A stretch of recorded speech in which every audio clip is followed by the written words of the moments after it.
Halo pemirsa, sempat dikabarkan meninggal usai divaksin.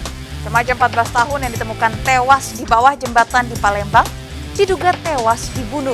Polisi membongkar makam korban untuk mengotopsi jasadnya. Saya Syafinas Nasyar. Kita jumpa lagi di program Berita Kriminal. Bersama kita akan mengungkap dunia kejahatan dengan berbagai laporan kriminal dalam Sergap. Manggi padat merayap. Kilometer 19 jajaran Puring hingga saat ini aman terkendali. 86 bantuannya 87 jajaran kuda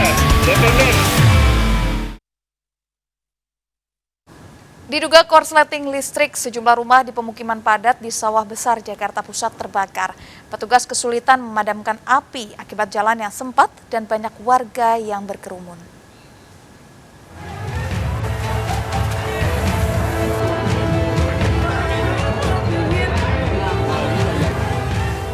Kobaran api membakar sejumlah rumah di permukiman padat di Jalan Karanganyar, Sawah Besar, Jakarta Pusat. Warga panik berupaya menyelamatkan barang-barang berharga mereka. Diduga api berasal dari korsleting listrik di sebuah warung yang ada di tengah permukiman. Kabel Pak di atas, itu orang kebakaran udah pada bau sakit, udah betak-betuk soalnya kan lagi itu 9 tahun yang lalu kebakaran kabelnya kita belum juga ya. Iya, saya lagi mau makan, saya sampai nggak jadi makannya. Tidak kelar nyuci kan? Saya baru nyari ke atas bawa surat-surat nyari anak saya. Petugas sempat kesulitan memadamkan api akibat jalan yang sempit dan banyaknya warga berkerumun. Penyebabnya masih belum pasti, dan rumah yang terbakar dilaporkan saat ini sekitar baru 3 rumah. Mudah-mudahan tidak ada lagi. Ada korban jiwa nggak Pak? Untuk korban jiwa mudah-mudahan nggak ada, tapi sampai saat ini belum ada berita ada korban jiwa. Tidak ada korban jiwa dan penyebab pasti kebakaran masih dalam penyelidikan polisi. Dari Jakarta, Sofyan Firdaus, iNews melaporkan. Pemirsa, supir bus Transjakarta dan seorang penumpang tewas akibat tabrakan 2 bus Transjakarta di jalur busway MT Haryono, Jatinegara, Jakarta Timur. Bus ditabrak saat sedang menurunkan penumpang. Evakuasi supir bus yang terjepit kemudi berlangsung dramatis.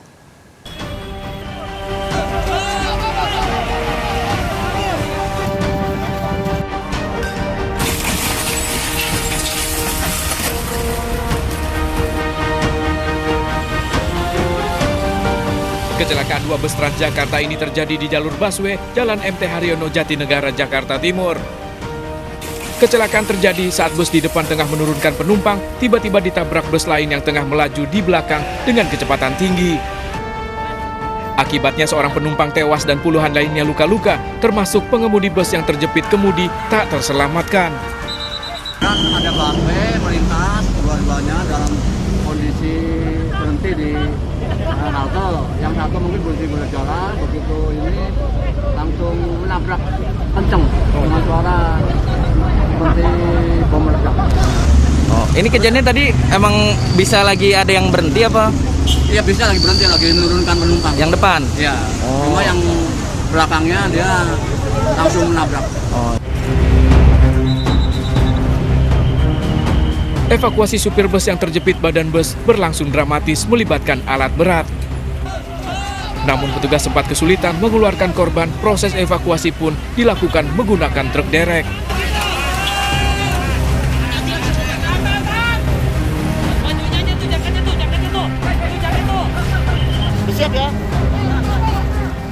Korban yang berhasil dikeluarkan petugas, namun sayang nyawanya tak tertolong.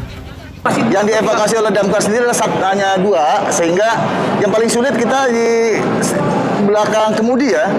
Korban itu terjepit oleh stang kemudi dan dashboard, sehingga kita harus mengungkit daripada dashboardnya itu untuk menjauhkan dari badan, sehingga kita langsung evakuasi korban.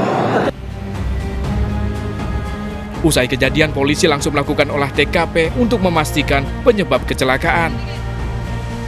Dari lokasi, petugas tak menemukan adanya bekas tanda ban yang melakukan pengereman. Petugas akan memeriksa sejumlah saksi di lokasi dan juga para penumpang. Kita masih selidiki, tetapi memang kalau kita lihat tidak ada upaya pengereman dari kendaraan belakang yang menabrak kendaraan di depannya. Ya, tidak ada skid mark juga di TKP, dan kalau kita lihat posisi akhir kendaraan, ini cukup jauh majunya, ada kurang lebih 15 meter dari posisi kendaraan yang harusnya berhenti. Jadi kan ini kendorongnya dengan kecepatan yang cukup tinggi. Bangkai kedua bus Transjakarta telah dievakuasi petugas. Kecelakaan ini sempat mengganggu arus lalu lintas di lokasi kejadian. Dari Jakarta, Rio Manik melaporkan. Dua rangkaian LRT Jabodetabek Cibubur Cawang bertabrakan di kawasan Cipayung, Jakarta Timur. Seorang masinis luka-luka. Diduga tabrakan yang terjadi saat tahap uji coba akibat human error.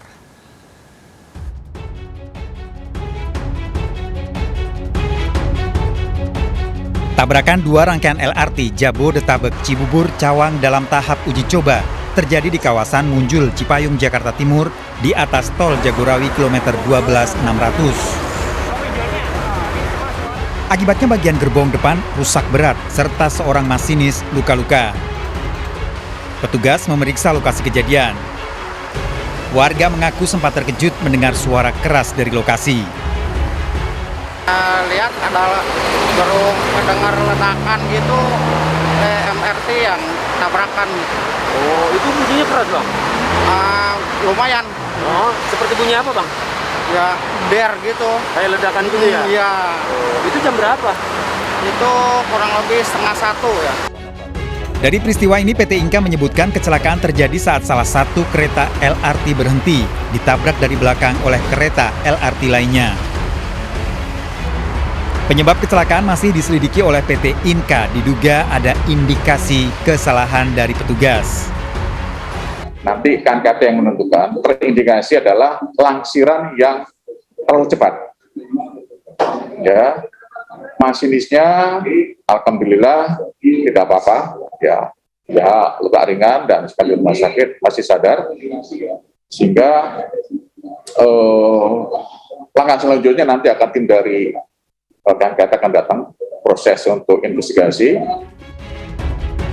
Dua rangkaian gerbong LRT dibawa ke pabrik Inka di Madiun, Jawa Timur untuk diproses perbaikan. Dari Jakarta, Rio Manik iNews melaporkan. Pemirsa, pasangan suami istri dan seorang anaknya tewas akibat motor yang dikendarai menabrak motor lain di arah berlawanan. Balita anak bungsu korban selamat. Tragis, sang istri tewas dalam kondisi hamil.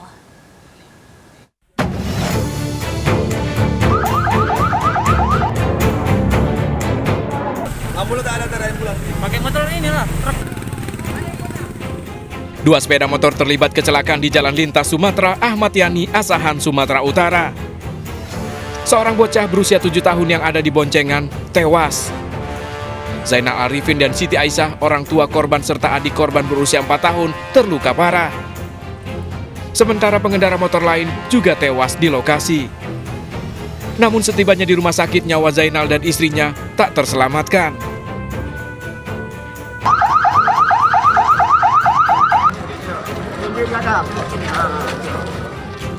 Duka menyelimuti saat jenazah Zainal dan istrinya serta seorang anaknya dibawa ke rumah duka di Jalan Rukun, Kota Tanjung Balai. Menurut keluarga, korban Siti Aisyah sedang hamil. Korban berangkat ke Tanjung Balai menuju Meranti untuk bekerja esok harinya. Tanjung Balai mau ke Sungai Bluru, ke Meranti, arah Meranti. Kondisi istrinya itu Bang lagi hamil, benar? Iya, lagi hamil. Hasil olah TKP diketahui kedua motor tersebut melaju kencang. Hasil olah TKP sementara kami, kendaraan Vixen yang dikendarai Pak Aldi Sirait melebar ke kanan mendahului sehingga terjadi tabrak depan dengan kendaraan Supra 125 yang dikendarai Pak Zainal Arifin dan Bu Siti Aisyah yang dari arah Medan menuju Rantau Kapan. Ketiga korban tewas dimakamkan di tempat pemakaman umum Air Joman, sementara balita berusia 4 tahun anak korban masih dirawat intensif di RSUD Kota Kisaran. Dari Asahan, Sumatera Utara, Ulil Amri melaporkan. Pemirsa, akibat mati mesin saat di perlintasan tanpa palang pintu, sebuah mobil dihantam kereta di Cilegon, Banten. 2 penumpang mobil diselamatkan warga.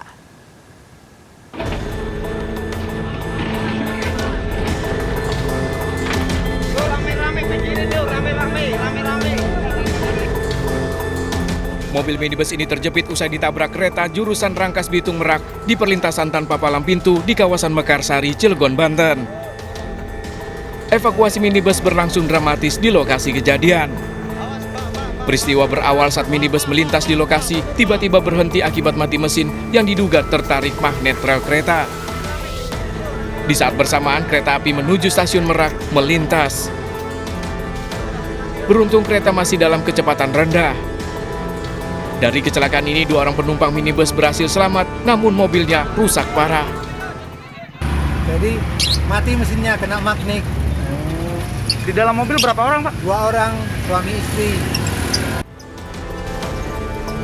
Warga menyebut kecelakaan kereta api di jalur tanpa palang pintu ini kerap terjadi. Warga diimbau untuk selalu berhati-hati dan waspada saat melintas di jalur kereta tanpa palang pintu. Kasus kecelakaan ini masih diselidiki polisi. Dari Cilegon, Banten, Iskandar Nasution melaporkan. Sesosok mayat pria ditemukan penuh luka di kolong jembatan Kalilanang, Batu, Jawa Timur. Polisi menemukan handphone di saku celana korban.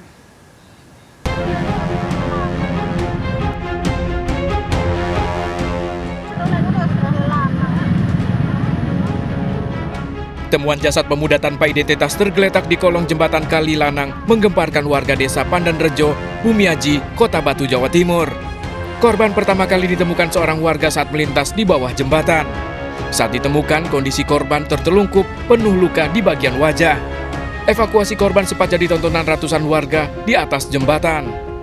Polisi yang datang langsung melakukan identifikasi korban dan melakukan olah TKP. Hasil pemeriksaan petugas tak menemukan identitas, hanya menemukan handphone di kantong celana korban. Diduga luka di bagian wajah korban terjadi akibat benturan di dasar jembatan. Awalnya saya mengaliri air tanaman saya, terus tiba-tiba kok ada tumpukan. Saya kira itu terpal, ternyata saya dekati kok ada kakinya. Terus saya lihat, jelaskan orang itu, Pak. Posisinya di bawah jembatan, kemungkinan bisa jatuh, kemungkinan bisa yang lain, kita belum bisa ngasih statement yang itu. Nanti nunggu hasil lidik dari tim kita, Polsek sama Polres Batu. Tapi ada luka di wajahnya dan ya, luka benturan. Handphonenya di saku, KTP apa tidak ada. Handphone nanti mudah-mudahan sebagai petunjuk untuk mengungkap identitas dan kejadiannya. Guna penyelidikan, jasad korban dibawa ke kamar jenazah Rumah Sakit Bayangkara, Hasta Brata, Kota Batu untuk diotopsi. Dari Batu, Jawa Timur, Denny Irwansah melaporkan. Pemirsa, Kapolres Luwu Utara, Sulawesi Selatan diduga merekayasa laporan penembakan pada seorang buron penganiayaan. Terkait kasus ini, Kasat Reskrim Polres Luwu Utara telah dicopot dari jabatannya. Pelaku penganiayaan ditembak hingga mengalami kritis.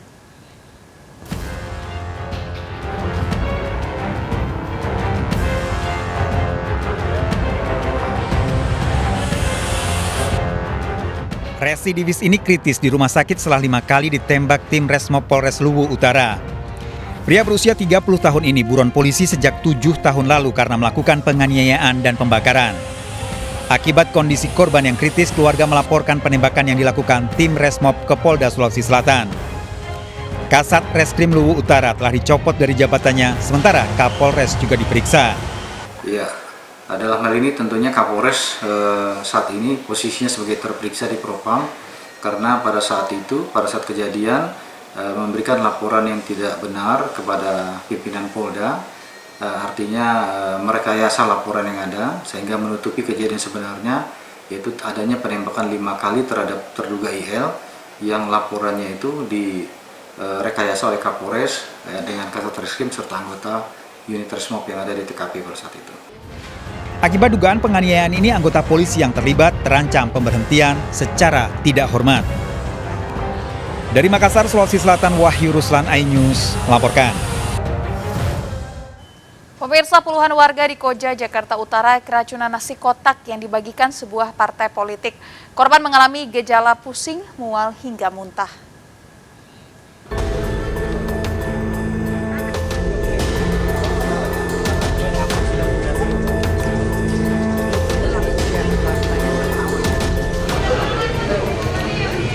Video amatir ini merekam suasana saat puluhan orang warga Koja, Jakarta Utara dirawat di ruang IGD Rumah Sakit Koja akibat keracunan makanan. Warga menyebut korban langsung mengalami lemas, pusing, dan mual hingga sakit kepala usai mengonsumsi makanan nasi box yang dibagikan kepada warga. Ketua RW 06 Koja menyebut pembagian nasi ini dilakukan tanpa koordinasi dan pemberitahuan. Dari keterangan salah satu korban, ia bersama warga lainnya langsung lemas, mual hingga pusing usai menyantap nasi yang berisi telur, tempe, dan sayuran buncis serta selada. Keracunan makanan lah. Tapi ini tidak ada kegiatan apa-apa di wilayah kita, nggak ada kegiatan apa-apa. Cuma hanya pemberian aja. Ya berjalan 2-3 jam barulah ada kejadian seperti itu setelah menerima rice box tadi. Nggak ada koordinasi dengan kita, ya ini melalui antar teman aja, nggak ada koordinasi dengan wilayah. Pemberian begitu aja gitu loh. Suruh pakai masker aja, susah dikasih nasi, langsung dimakan aja, dimakan. Udah berasanya mah udah ini malam jam 9. Apa yang dirasa, Bu?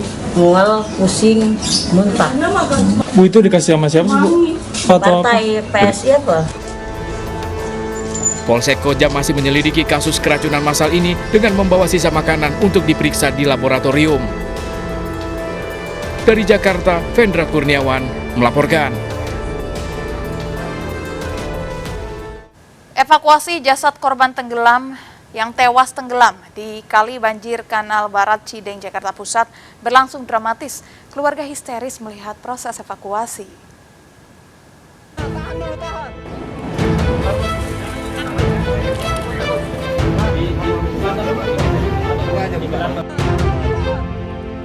Setelah 10 jam pencarian, jenazah Gapur peternak bebek yang tewas tenggelam saat berenang di Kali Banjir Kanal Barat, Jakarta Pusat ditemukan tersangkut di bawah endapan lumpur.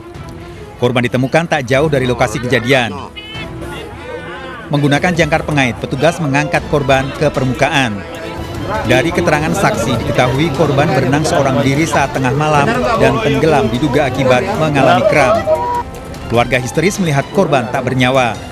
Jadi proses sudah berlangsung selama jam 1 malam. Itu korban tadi posisi dalam keadaan apa, Bang? Posisi dalam keadaan sudah meninggal. Jadi mungkin nyangkut di lumpur. Ketika kita jangkar dia mulai terangkat, baru naik ke permukaan. Jenazah korban dibawa ke Rumah Sakit Cipto Mangunkusumo, Jakarta untuk diotopsi. Kasus ini masih dalam penyelidikan polisi. Dari Jakarta, Sofyan Firdaus, iNews melaporkan.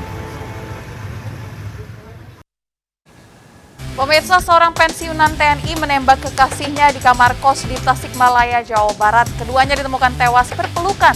Apa yang melatar belakangi peristiwa sadis ini? Tunggu jawabannya, tetap di Serkap. Bantuannya, 8 untuk